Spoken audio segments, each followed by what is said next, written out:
So what the fuck was this movie even about? I do not get it. I did not understand it. It was so random, kind of sexy, but just absolutely bonkers random.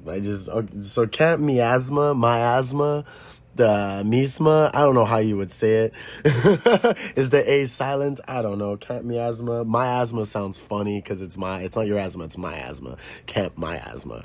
And then Miasma just sounds like funny. But so Camp Miasma, teenage sex and death at Camp Miasma was ridiculous, right? So the film stars Hannah Einbinder and Gillian Anderson, which was the main reason I wanted to see it. I went into this fully just in hoping to see, like, sex and death.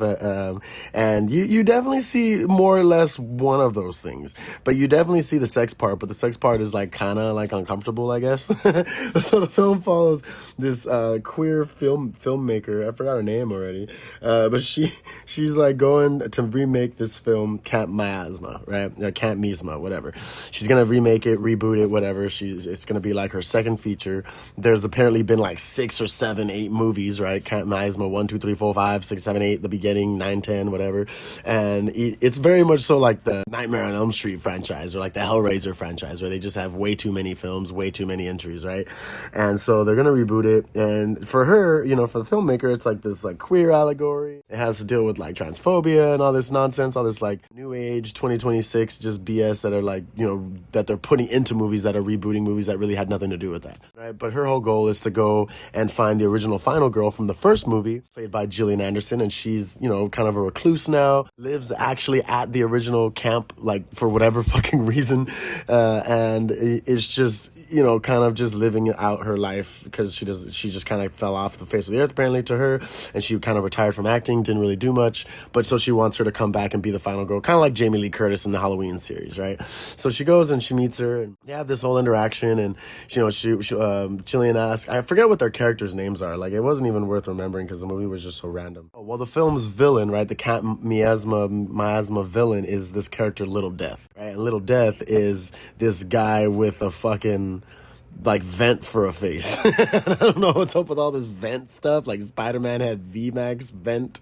and now there's like this vent-faced dude, right? And in the story of Camp Miasma, the whole story, because they play the movie a bit in the movie, so you get to see at least 2 movies in one, so that was at least a little cool. It turns out that there was this kid who was like this like trans kid, more or less. He had a deal with the camp. He went to this camp counselors or whatever, where he had this deal with them where he would be able to have one bunk in the bed in the men's camp and one bunk and a bunk in the women's camp, and every couple days he would like swap clothes and be a woman or a girl, or swap clothes and be a boy or whatever, and live in both of them, which is still fucking kind of weird, right? Like, I mean, I'm just saying, even if it's in the 80s, still a little weird to like allow that, because it's like everyone else that's not confused will definitely be like, don't really feel comfortable with this, right?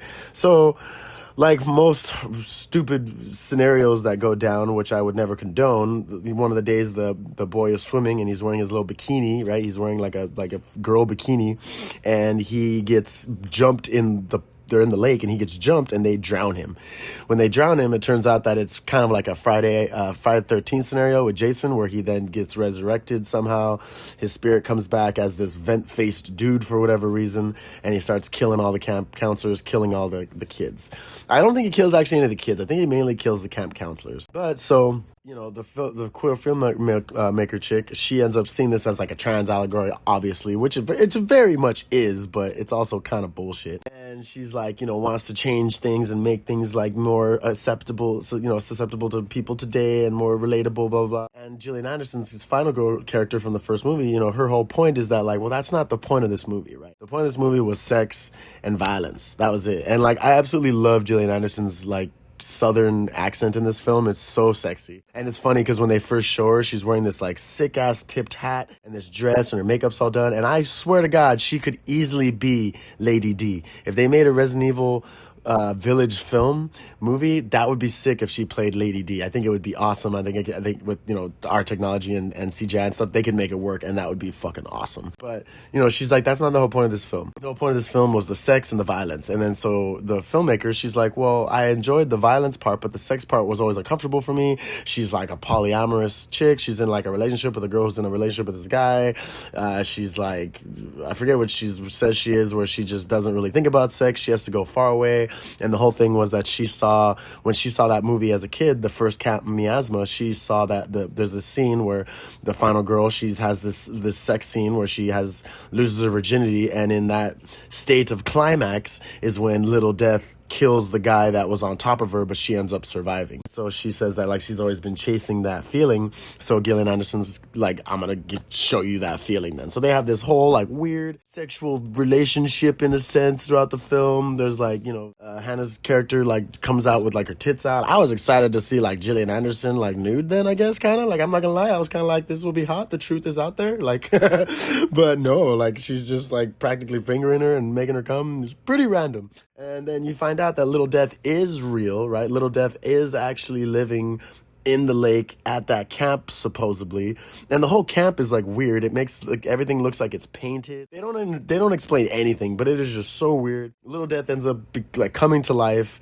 You know, she does this, the filmmaker does this Zoom call with her associates and her agent and stuff and her friends, and telling him about what's going on, and she's like kind of like being all weird now and changing and seeing that like, you know, everything's real, Cat Miasma is real, Little Death is real. So all her friends apparently drive up there to see her, to find out what's going on, and Little Death just kills them all. So at the end of the movie, like all her friends are dead, or her partner and her partner's dead, her business associates are all dead, her agent is dead, everyone's dead, and her and Gillian Anderson even die by Little Death. And it turns out that Little Death is like, I don't know, killing people that come to that camp and making VHSs of those people's deaths and then trap them at the camp, I guess.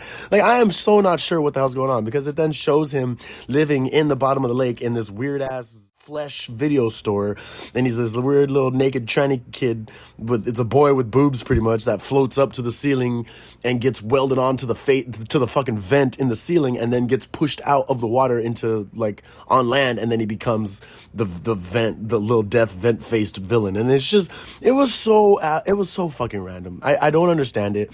I don't understand what the whole process, like the whole point of Little Death's kills were. I don't understand why they died and then didn't die. I don't understand why at the end they're just buying gummies and candy in a liquor store covered in blood. I don't get anything about this movie. I did not understand it. And like, I was so excited. And so walking out of the theater, I was just like, what? Like, did I miss something? Maybe it's just one of those queer trans stories and I just don't get it because it is not me and I cannot relate. But it was just fucking random. It was so random. I was at a loss for words. I'm still at a loss for words. But all I can say is Gillian Anderson was the best part of the whole film. I mean, you know, one of the homies would always say, like, you know, any horror movie that shows tits or any type of nudity is saved by that nudity. And I cannot relate that to this film. It did not matter. There could have been no nudity and this movie still would have sucked. But yeah, I don't understand it. You should go take a look, watch it yourself, see if you can figure it out, see what you see in it, and, you know, get back to me. or people will probably be hating on me because they're going to be like, no, this is a trans story, this is a queer story, you just don't understand because you're not trans and queer. You're just hating on the film. All right, you're right. I am very much so hating on the film because I didn't like it really and I didn't understand it. But yeah, so Cat Miasma. Go ahead and check it out. I just gave it like 2 out of 5 stars. Yeah, it's been Ghost in the Craig. I will not be seeing y'all at this camp.